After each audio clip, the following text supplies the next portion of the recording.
So what do philosophers do? Philosophers do this somewhat strange thing where we don't study this world. We think about this world, but we don't study this world. We study the world that this world could become.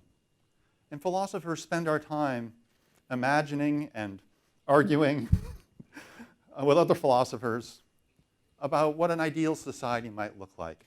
And the way I think of it sometimes is that philosophers make maps of the stars. It's a little grandiose, but that's kind of what we do. We make star maps. We try to point out constellations of an ideal features of a society that we think would be just and worthy of human beings to live in. So philosophers develop these ideas, these ideal societies, imaginary, strictly imaginary, because we hope, I think not vainly, that when the ships of state set sail, especially in democratic times, the citizens or the politicians or the political parties that steer the ship need something to guide them by. They need some star to help them steer, to know which direction the ship of state should go. The problem we face today, I think the central problem from a philosophical perspective that we face today, is that we have in the stars and the skies above us, the stars that the philosophers point out, two rival conceptions of an ideal society. And these conceptions, when I say they're rival, I mean they're in different points in the sky. And to steer toward one seems ipso facto to mean to steer away from the other. On one side, the left, there's a series of philosophers. I'm using John Rawls from Harvard, who wrote a great book called A Theory of Justice in 1972. And in A Theory of Justice, Rawls develops a theory of social justice. And Rawls is very indebted intellectually to Rousseau, Karl Marx, we could add. There's a whole group of sort of left thinkers who advocate social justice.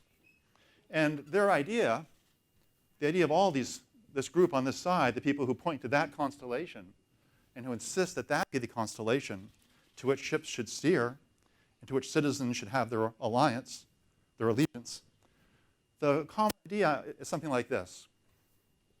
They say community is first. The wealth we see in our society is social wealth. It's the wealth of all of us. So when we ask what the government should do, the government should, on this conception, be fundamentally concerned to see that the social wealth is spread across all of the society. So we have on the left a theory, an ideal, that says economic liberty, not so much. Social justice, yes, all the way, the imperative. Across the way, on a different part of the sky, there's a different ideal. I used Friedrich Hayek, John Locke before him. We could add others, some of whom Nicholas mentioned. We could add Adam Smith, Milton Friedman, many others. These people on this side have a different ideal, and they have a different moral argument for that ideal, an argument that is also attractive. They say individual lives come first. And so when it comes time to ask what the government should do, these people say, these philosophers say, the central role of the government should be to protect the natural rights that people have, including, notably, their rights to property. And the role of the government is a more limited one, to provide a few public goods, perhaps, but mainly to protect people's rights. So they say economic liberty, yes. Social justice, not at all. But if we have this division among ideals of justice, and we have a society like Chile where these both ideals seem to be alive, you have a course of journey that looks like this, and then like this, and then like this, and then like what? So we're faced with this dichotomy, social justice or economic liberty, democracy or capitalism, community or individualism, fairness or free markets. I'm interested, and I've been thinking and working on an idea it's still a new idea, and I'm not there with it at all. The philosophical possibility that there might be a different constellation, not a compromise between the two existing constellations, but rather a separate constellation which rejects some bad, erroneous aspects of each of the existing constellations, but affirms a great moral insight within each existing constellation. And on the left, we're familiar with the idea of social democracy. On the right, we can call it libertarianism if you're a friend, or neoliberalism if you're an enemy. What I'm interested in is the possibility of a kind of hybrid ideal that I call market democracy. Market democracy is based on an idea of the society as being a community of individuals. So it takes very seriously the idea that every person's life is really important, but it also takes very seriously the idea, just as seriously the idea, that we're all in this together, that we're all part of one community. And one way to sort of cash out what I mean by that is that I think from a market democratic perspective that I'll be describing, every person, every citizen has the ability to see the world from 2 points of view. We can see the world from our own eyes, and we can pause and perhaps look at our own lives and recognize that our life, each of our lives, is infinitely important. But what I want to emphasize, which is something that they sometimes touch on, but they don't quite really get it, but I think it's actually the most important part of economic liberty. The real deep value of economic liberty is the moral value of economic liberty. That is, as I see here, the intrinsic value of economic liberty. Part of that thing I said before, that part of that process about us recognizing that our life is important and setting ourselves on a course of life that's truly ours, a big part of that process, I believe, is structured and made up of economic decisions.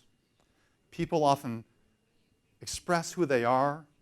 They decide the kind of person they're going to be by the decisions they make about working and saving and spending.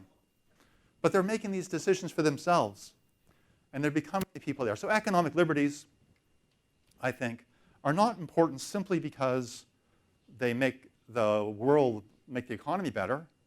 They're important because they're an essential part of freedom. And if you want to live in a society where we truly respect our fellow citizens, we need to respect all the domains of activity in which they become themselves. So if you want to pursue social justice, for example, which I'll say about in a moment, if you want to pursue social justice in a respectful way, we need to be very thoughtful about the ways people need to have economic freedom to become the kind of people they want to become on their own terms. So a truly respectful society, a morally respectful society, should give great weight to people's ability to use their economic freedoms. On the cover of my book, an economist named Tyler Cowen describes it as a book about libertarianism. And I appreciate Tyler Cowen saying positive things about my book. It's actually a book about classical liberalism. And part of my idea, kind of my bigger project that I'm working on, is I think that free market thinking became dominated, certainly for people of my generation, by very hardcore libertarians. I've been a hardcore libertarian. So I know what that's like. I know the world. I know the attitude. But I think if we think about classical, the deeper tradition, the true liberal tradition back in its beginnings, and actually what first got me interested in this stuff personally, Adam Smith, who I think of as the first true liberal. Adam Smith was obviously a genius talking about the importance of markets, but he constantly talked about the poor.